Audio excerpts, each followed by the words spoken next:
بسم اللہ الرحمن الرحیم وبہ نستعین اللہم صل وسلم وبارک علی سیدنا محمد وعلی آلہ وصحبہ ورواة احادیثہ وعلماء امتہ اجمعین وعلینا معہم یا رب العالمین۔ ابواب القدر چل رہے ہیں اور اس میں یہ روایت ہے حضرت ابو خزامہ اپنے والد ابن یعمر، حضرت ابو خزامہ ابن یعمر اپنے والد سے روایت کرتے ہیں، قال قلت یا رسول اللہ ارأیت رقا نسترقیها ودواء نتداوى به وتقاتا نتقیها هل ترد من قدر اللہ شیئا؟ قال صلی اللہ علیہ وسلم ہی من قدر اللہ، رواہ احمد والترمذی وابن ماجہ۔ بہت ہی اہم سوال و جواب ہے جس سے بہت سے مسائل سمجھ میں آ جاتے ہیں۔ جب تقدیر کی بات سنی تو کب سے یہی بات چل رہی ہے کہ سبھی چیزیں تقدیر میں لکھی ہوئی ہے، جو لکھا ہے وہ ہو کر ہی رہے گا، تو پھر کیا اسباب اختیار کرنا لغو عبث اور بے فائدہ کام ہے، یا اسباب اختیار کرنے سے بھی کچھ فرق پڑتا ہے؟ سوال سمجھ میں آ رہا ہے؟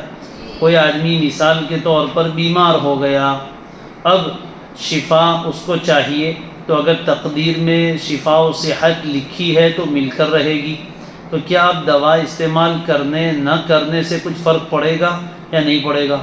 کسی آدمی کو نظر لگ گئی ہے تو اب نظر کا اثر دور کرنا ہے، تقدیر میں لکھا ہے تو ہو جائے گا، اب رقیہ کرے، جھاڑ پھونک کروائے تو کیا اس سے بھی کچھ اثر پڑتا ہے؟ یا یہ کہ بہت سی بیماریاں آ جاتی ہیں اور اس سے بچنے کے لیے لوگ پرہیز کرتے رہتے ہیں، یہ نہیں کھانا وہ نہیں کھانا، تو یہ جو پرہیز کرتے ہیں تو کیا پرہیز کرنے سے بیماری نہیں آئے گی، یا اگر تقدیر میں لکھی ہے تو آ ہی جائے گی؟ یہ سوال ہوتا ہے۔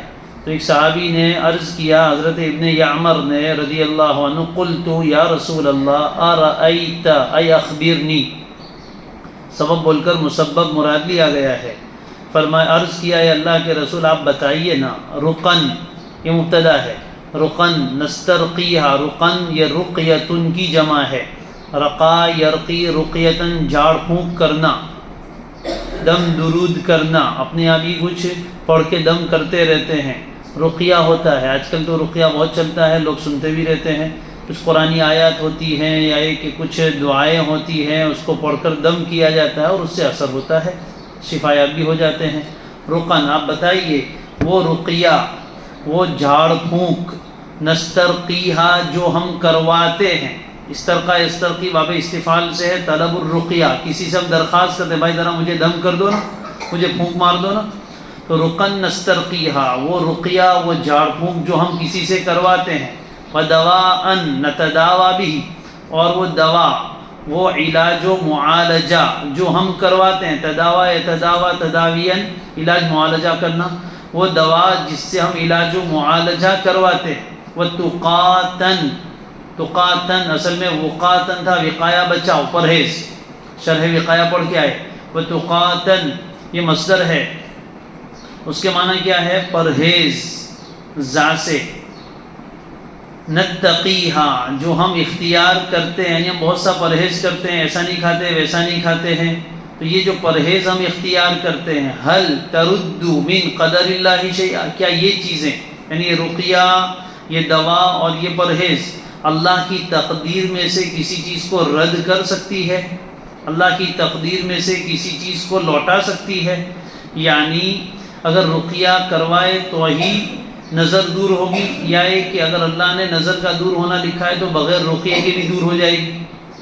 شفا ملنا ہے تو کیا دوائی لیں گے تو ہی شفا ملے گی، یا ایک کہ شفا دوائی نہیں لیں گے تب بھی مل جائے گی؟ پرہیز کریں گے تو بیماری سے بچ ہی جائیں گے، یا ایک کہ بیماری آنی ہے تو 1000 پرہیز کے بعد بھی آئے گی؟ یہ کیا تقدیر میں کچھ تبدیلی کر دی اسباب اختیار کرنا؟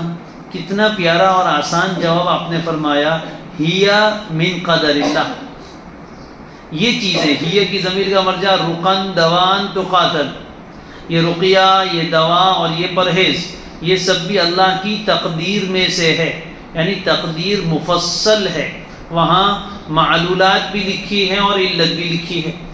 مسببات بھی لکھے ہیں، اسباب بھی لکھے ہیں، نتائج بھی لکھے ہیں اور اس کے ذرائع بھی لکھے ہیں۔ یعنی تقدیر میں صرف یہی نہیں لکھا ہے کہ یہ آدمی شفا یاب ہوگا، کیسے شفا یاب ہوگا وہ بھی لکھا ہے کہ یہ بیمار ہوگا، فلاں ڈاکٹر کے پاس، فلاں حکیم صاحب کے پاس جائے گا، حکیم صاحب ڈاکٹر صاحب اس کو یہ دوائی دیں گے، وہ استعمال کرے گا اور اس کو ذریعہ بنا کر اللہ شفا دیں گے۔ تو یہ دوا بھی تقدیر میں لکھی ہوئی ہے۔ لہذا ان اسباب کو اختیار کرنا یہ کوئی توکل کے منافی نہیں ہے۔ اسی طریقے سے کسی کے بارے میں ہوگا کہ فلاں آدمی اس کی نظر اس کو لگ جائے گی، پھر یہ فلاں مولانا کے پاس، فلاں رقیہ کرنے والے کے پاس جائے گا، وہ رقیہ پڑھ کے اس کو دم کرے گا اور اس کے ذریعے سے اچھا ہو جائے گا۔ اسی طرح یہ بیماری اگر پرہیز نہ کرے گا تو اس کو لگ جائے گی، پرہیز کرے گا تو اللہ تعالیٰ اس کی اس بیماری سے حفاظت فرما لیں گے۔ تو یہ سب چیزیں بھی تقدیر میں لکھی ہے کہ اسباب مؤثر ہوں گے یا نہیں ہوں گے، یہ دوا استعمال کرے گا تو شفا ہوگی یا نہیں ہوگی، یہ دوا اثر کرے گی یا نہیں کرے گی، یہ سب چیزیں بھی تقدیر میں لکھی۔ بات سمجھ میں آ گئی؟ لہذا آدمی کو اسباب اختیار کرنے کا مکلف بنایا گیا ہے، لہذا وہ اسباب اختیار کریں جیسے دنیاوی چیزوں میں کرتا ہے، اسی طرح دینی امور میں بھی کرے۔ یہ تو سب دنیاوی چیزوں کا ہی سوال ہے، تو ہر انسان کی فطرت ہے، بھائی بھوک لگتی ہے تو کھانے کی طرف خود بخود طبیعت چلتی ہے، تقدیر میں لکھا ہے کہ اس کو بھوک لگے گی، یہ کھانے کا انتظام کرے گا، کھائے گا تو اس کی بھوک مٹ جائے گی، سمجھ رہے؟ تو تقدیر میں یہ ساری چیزیں بھی لکھی ہے، لہذا اس میں وہ مسئلے میں کوئی پیچیدگی نہیں ہے، آسانی سے سمجھ میں آنے والی بات ہے کہ یہ ساری اسباب بھی تقدیر میں لکھے ہیں، لہذا آپ اسباب اختیار کرنے کے مکلف ہیں۔ اللہ تعالیٰ نے ہر چیز کے اسباب بنائے، اسی لیے وہ مسئلہ نکل گیا تقدیر مبرم اور تقدیر معلق۔ تقدیر مبرم کا کیا معنی ہے؟ کہ وہ تقدیر جو اٹل ہے، کبھی بدل نہیں سکتی، وہ لوح محفوظ میں لکھی جا چکی ہے، اور ایک تقدیر معلق، معلق یعنی اسباب پر اس کو موقوف رکھا ہے کہ اگر ایسا کرے گا تو ایسا ہوگا اور ایسا نہیں کرے گا تو ایسا نہیں ہوگا۔ لیکن اللہ کو پھر اس سے آگے یہ بھی معلوم ہے کہ وہ ایسا کرے گا یا نہیں کرے گا۔ مثال کے طور پر حدیث شریف میں ہے کہ صدقے سے عمر بڑھتی ہے، صدقہ کرنے سے عمر بڑھتی ہے، تو اب صدقہ کرے گا تو عمر بڑھے گی، صدقہ نہیں کرے گا تو عمر نہیں بڑھے گی۔ جی اب اللہ کو یہ بھی معلوم ہے کہ یہ صدقہ کرے گا یا نہیں کرے گا، سمجھ رہے؟ تو اصل کے اعتبار سے تو ساری چیزیں طے ہیں، لیکن اللہ تعالیٰ نے بعض تقدیر معلق کی ہے کہ اگر یہ اس بیماری میں فلاں کے پاس جا کر علاج کروائے گا تو اس کو شفا ملے گی، اور فلاں کے پاس جائے گا تو شفا نہیں ملے گی، یہ بھی لکھا ہے۔ پھر اللہ کو یہ بھی معلوم ہے کہ یہ اس کے پاس جائے گا کہ اس کے پاس جائے گا، تو اللہ کے اعتبار سے تو ساری چیزیں متعین ہے، لیکن تقدیر میں بعض چیزیں معلق کی گئی ہے۔ اگر یہ پرہیز کرے گا تو بیماری نہیں ہوگی، پرہیز نہیں کرے گا تو بیماری ہو جائے گی، یہ لکھا ہے۔ اب اللہ کو یہ بھی معلوم ہے کہ یہ پرہیز نہیں کرے گا اور بیماری میں مبتلا ہوگا، تو اللہ کے اعتبار سے ساری چیزیں متعین، اس کو کہتے ہیں تقدیر مبرم اور تقدیر معلق، یہ دو قسمیں بھی کی گئی تقدیر کی، لیکن آخری اعتبار سے ساری چیزیں پھر مبرم ہی ہے، یعنی متعین ہی، اللہ کو تو چونکہ معلوم ہی ہے۔ اور یہ جو ہم کہتے ہیں تقدیر بدل جاتی ہے، آپ نے اشعار بھی کبھی سنے ہوں گے، نگاہ مرد مومن سے بدل جاتی ہے تقدیریں، میری تو تقدیر ہی بدل گئی، اس کی تو قسمت ہی بدل گئی، بولتے رہتے ہیں ہم لوگ بھی۔ تو حدیث تو کہتی ہے کہ تقدیر بدلتی نہیں ہے، اور ہماری زبان میں علامہ اقبال کہہ رہے ہیں کوئی اندازہ کر سکتا ہے اس کے زور بازو کا، نگاہ مرد مومن سے بدل جاتی ہے تقدیریں۔ تو ہم لوگ تو بولتے رہتے ہیں تقدیر بدل گئی، تقدیر بدل جاتی ہے، لا يرد القدر الا الدعاء، حدیث میں ہے کوئی چیز تقدیر کو رد نہیں کر سکتی سوائے دعا کے، تو اس سے معلوم ہے دعا سے تقدیر بدلتی ہے۔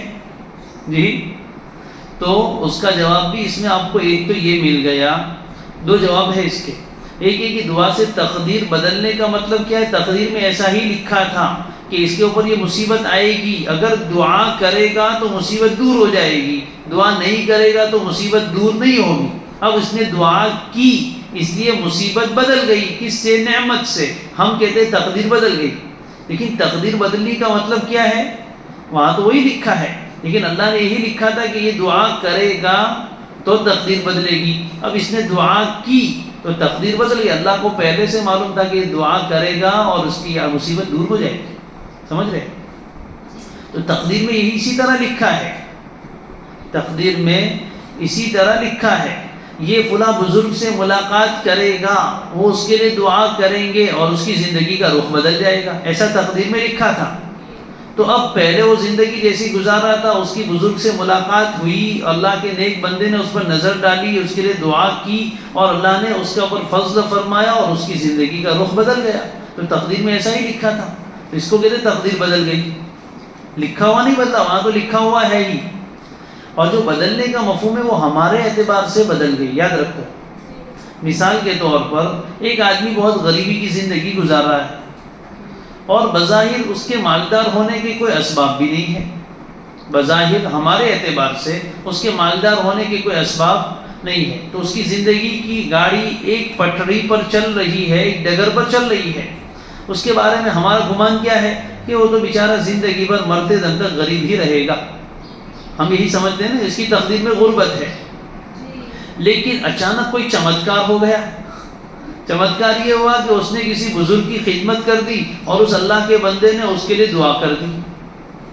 اب اس کی دعا سے یہ ہوا کہ اچانک اس کو راستے میں سے کوئی ہیرا ڈائمنڈ مل گیا جی، اور اس نے اس کو بیچا تو بہت مال آیا. پھر اس مال کو کسی جگہ لگایا تو اور مال آیا. راتوں رات چند دن میں، بہت شارٹ ٹائم میں وہ بہت مالدار ہو گیا. تو کہتے اس کی تو تقدیر ہی بدل گئی. بھائی تقدیر میں تو لکھا ہی تھا کہ اتنے دن کے بعد یہ مالدار ہو جائے گا، لیکن ہمیں معلوم نہیں تھا کہ اس کی تقدیر میں مالداری لکھی. ہم نے کیا سوچ لیا تھا کہ یہ آدمی غربت کی زندگی ہی گزارے گا. لیکن اب اس کی زندگی غربت سے کس کی طرف آ گئی؟ مالداری کی طرف آ گئی. تو ہم کہتے ہیں اب اس کی تقدیر غربت سے امیری اور مالداری کی طرف بدل گئی. تو تقدیر میں لکھا ہوا نہیں بدلا. تقدیر میں تو امیری لکھی ہی تھی، لیکن جو ابھی تک غربت لکھی چلی آ رہی تھی اب وہ بدل گئی نا. تو یہ مطلب ہے تقدیر بدلنے کا. ایک آدمی شرابی شبابی ہے اور گناہوں کی زندگی بسر کر رہا ہے، انتہائی غفلت کی. اس کے بارے میں کسی کا وہم و گمان بھی نہیں تھا کہ آدمی سدھرے گا. بہت کوشش لوگ کر چکے، جماعت والوں نے بہت چکر لگائے، لیکن سدھرتا ہی نہیں ہے، کسی کی بات سنتا ہی نہیں ہے. تو اس کے بارے میں کسی کو یہ گمان نہیں تھا کہ وہ اپنی زندگی بدلے گا یا بدلے گی. ٹھیک ہے، سب یہی سمجھ رہے تھے کہ اب تو یہ مرتے دم تک اسی فلمی لائن میں رہے گا. لیکن اچانک مولانا طارق جمیل سے ملاقات ہو گئی اور جنید جمشید کی کایا پلٹ گئی. تو کہیں گے نگاہ مرد مومن سے بدل جاتی ہے تقدیریں. اللہ کے یہاں تو طے تھا کہ جنید جمشید رحمۃ اللہ علیہ اتنے دن تک گانا گائے گا، ناچے گا، پھر اس کی ملاقات فلاں سے ہوگی، وہ اس کو دین کی بات سمجھائیں گے اور وہ دین پر آ جائے گا. تقدیر میں تو یہی لکھا تھا. لیکن کس نے سوچا تھا کہ جنید جمشید جو اتنا فیمس ہو گیا دل پاکستان سے، وہ ایسے زندگی بدل کے ادھر آ جائے گا؟ کسی نے نہیں سوچا تھا کہ مولوی بن کے بیان بھی کرے گا. لیکن یہ زندگی ہمارے اعتبار سے سب کچھ بدل گیا، لیکن تقدیر میں تو ایسا ہی لکھا تھا اس کے. تو جو بدلتی ہے وہ ہمارے اعتبار سے بدل جاتی ہے. وہاں تو یہی لکھا تھا کہ ایسا ایسا ہوگا اور یہ ٹرننگ پوائنٹ آنے والا ہے. لیکن وہ ٹرننگ پوائنٹ کسی کو پتہ نہیں، خود کو بھی پتہ نہیں. بولتے رہے کہ ہمارے دین پلٹ گئے. ہمارے یہاں تعبیر کیا ہے؟ دین پلٹ گئے. اس کے تو دین بدل گئے. یعنی پہلے دن غربت کے تھے، اب امیری کے آ گئے. پہلے امیری کے تھے، اب غربت کے آ گئے. حالات بدل جاتے. تو اس کو ہم کس سے تعبیر کر لیتے ہیں؟ دین کے بدلنے کو، حالات کے بدلنے کو تقدیر بدلنے سے. حالانکہ تقدیر کا لکھا ہوا نہیں بدلا. تقدیر شر سے خیر کی طرف آ گئی، غربت سے امیری کی طرف آ گئی، گناہ سے نیکی کی طرف آ گئی. تو لکھا ہوا بدل گیا نا. لیکن تقدیر میں تو یہی لکھا تھا، بس پنہ الٹ گیا ہے، یوں سمجھ لیجئے. بہرحال تو یہ اسباب بھی تقدیر میں لکھے ہیں. لہذا تقدیر پر ایمان کا یہ مطلب ہرگز نہیں ہے کہ آدمی اسباب سے فارغ ہو کے ہاتھ پر ہاتھ دھرے بیٹھا رہے کہ جو تقدیر میں لکھا ہے ہوگا. بھائی اسباب پورے اختیار کرو، ہوگا تو وہی جو تقدیر میں لکھا ہے. اسباب اختیار کرنے کے بعد بھی ضروری نہیں ہے کہ اس کا اثر ظاہر. اللہ چاہے گا تو ہوگا، نہیں چاہے گا تو نہیں ہوگا. لیکن ہمیں تو حکم یہی دیا گیا ہے کہ ہم اس پر عمل کریں. تو ہمیں دیکھنا ہے کس کو؟ اللہ کی مراد کیا ہے، اللہ ہم سے کیا چاہتے ہیں، وہ ہمیں کرنے کی کوشش کرنا ہے. آگے نتیجہ اللہ پر چھوڑ دو. بھائی دکان کھول کر بیٹھو، روزی اللہ نے لکھی ہوگی تو ہی ملے گی. ضروری نہیں کہ دکان کھولو گے تو روزی مل ہی جائے گی. ضروری نہیں ہے، لیکن عام طور پر عادت اللہ یہی ہے کہ آدمی اسباب اختیار کرتا ہے تو اس پر مسبب مرتب ہوتا ہے. کبھی کبھی نہیں بھی ہوتا، جب بھی چھری چلتی ہے تو کاٹتی ہی ہے، لیکن کبھی ایسا ہوتا ہے کہ ابراہیم کی چھری اسماعیل کے گلے کو نہیں کاٹ سکتی. آگ میں جب بھی کوئی جاتا ہے تو جلتا ہی ہے، لیکن کبھی ایسا ہوتا ہے کہ نمرود کی آگ میں ابراہیم جاتے لیکن نہیں جلتے. تو یہ کبھی کبھار زہر جو بھی پیتا ہے مرتا ہی ہے، لیکن خالد ابن ولید پیے تو نہ مرے. تو کبھی کبھار ایسا ہوتا ہے تخلف. باقی عام سنت اللہ عادت اللہ یہی جاری ہے کہ اسباب پر مسبب کا ترتب ہو ہی جاتا ہے، اور اگر ایسا نہ ہوتا تو ہم بڑے پریشان ہو جاتے. بھائی آج تک جب بھی آپ نے کھانا کھایا پیٹ بھرا ہی ہے؟ کبھی ایسا ہوا کہ کھانا کھایا اور پیٹ نہ بھرا ہو؟ نہیں ہوا. اگر ایسا ہوتا ہے کہ کھانا کھاوے تو کبھی تو پیٹ بھرے اور کبھی نہ بھرے، تو کتنی پریشانی کہ پتہ نہیں آج دوپہر کو کھانا کھائیں گے تو پیٹ بھرے گا یا نہیں بھرے گا. نہیں بھرے گا تو پھر دوسرا کیا کرنے کا ہے، سمجھ رہے ہو؟ تو یہ اگر اللہ تعالیٰ کی طرف سے اسباب کے اوپر مسبب کا ترتب نہ ہوتا تو پھر انسان بڑے پریشان ہو جاتے. پیراسیٹامول کھاؤ گے تو بخار اترے گا ہی، یہ الگ بات ہے کہ کبھی نہیں اترتا ہے، لیکن عام طور پر عادت اللہ یہی ہے کہ اس دوائی میں اللہ نے یہ تاثیر رکھ دی ہے. سمجھ گئے؟ گرم چیز مطلب گرم تاثیر والی چیز کھاؤ گے تو بدن میں گرمی پیدا ہوگی، اور ٹھنڈی تاثیر والی چیز کھاؤ گے تو بدن میں ٹھنڈک پیدا ہوگی ہی. ایسا نہیں کہ گرم چیز کھاؤ اور ٹھنڈک پیدا ہو، ٹھنڈی چیز کھاؤ اور بدن میں گرمی پیدا ہو، ایسا نہیں ہوتا. آج تک کبھی ایسا نہیں ہو کہ ایئر کنڈیشن چالو کیا اور گرمی لگے. ایسا ہوا کبھی؟ کبھی ایسا ہوتا کہ کبھی اے سی چالو کرو تو ٹھنڈی ہوگی، کبھی اے سی چالو کرو تو گرمی ہوگی. آدمی پریشان کہ اب ٹھنڈی گرمی لگ رہی ہے تو اے سی چالو کروں کہ نہ کروں، اس لیے کہ ہو سکتا ہے کہ گرم ہوا ڈالے گا تو اور زیادہ گرمی بڑھ جائے گی، پریشان ہو جائے گا نا آدمی. تو اللہ تعالیٰ نے دنیا کا نظام ایسا ہی بنایا ہے کہ عام حالات میں آدمی سبب اختیار کرتا ہے اور اس پر مسبب کا ترتب ہو جاتا ہے. اس میں بھی اسباب بھی پھر الگ الگ درجے کے ہیں. ارے آج تک کبھی ایسا نہیں ہوا کہ چولہے پر آپ نے پانی کی دیگچی رکھی اور پانی گرم نہ ہوا ہو، نیچے آگ جل رہی لیکن پانی گرم ہی نہیں ہو رہا ہے؟ ایسا کبھی ہوا؟ نہیں ہوا. جب بھی آگ پانی کے نیچے آگ جلائی جائے گی تو پانی گرم ہونے ہی والا ہے. سمجھ گئے؟ تو یہ تو اسباب یقینیہ کے درجے میں. ہاں بعض چیزیں ایسی ہے کہ وہ اپنی تاثیر میں کبھی تخلف کرتی رہتی، جیسے دوائی. بھائی دوائی بہت سی مرتبہ آدمی بیمار ہوتا ہے، دوائی بھی لیتا ہے لیکن شفا نہیں ہوتی. تو دوائی کی تاثیر، دوائی بھی سبب ہے شفا کا، لیکن ایسا یقینی سبب نہیں ہے جیسا آگ جلانے کا، بلکہ ہے تو وہ بھی یقینی سبب، لیکن موانع آ جاتے ہیں. کیا آ جاتے ہیں؟ موانع، رکاوٹ آ جاتی ہے تو پھر اس کا اثر ظاہر نہیں ہوتا. مثال کے طور پر باہر ٹھنڈی بہت ہے، برف ہو رہی ہے، تو جو بھی آدمی اس برف میں جائے گا تو اس کا بدن ٹھنڈا ہوگا نا. لیکن کوئی آدمی گرم ایک دم وول کا سویٹر اور کپڑے سب گرم کپڑے پہن کر گیا تو اس کے بدن پر ٹھنڈی کا اثر نہیں ہوگا. تو آپ یہ نہیں کہہ سکتے کہ ٹھنڈی نہیں، ٹھنڈی تو ہے، لیکن ٹھنڈی کو اس کے بدن پر پہنچنے میں جو چیز مانع ہو گئی وہ کون ہے؟ گرم کپڑے. سمجھ گئے؟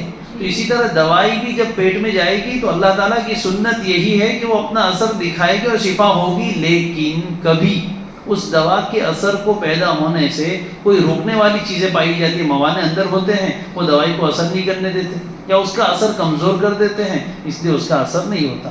بہرحال تو یہ چیز اگر سمجھ میں آ گئی ہے تو انشاءاللہ کوئی اس مسئلے میں پریشانی نہیں ہوگی. اللہ تعالیٰ ہمیں مسئلہ تقدیر کی صحیح سمجھ نصیب فرمائے.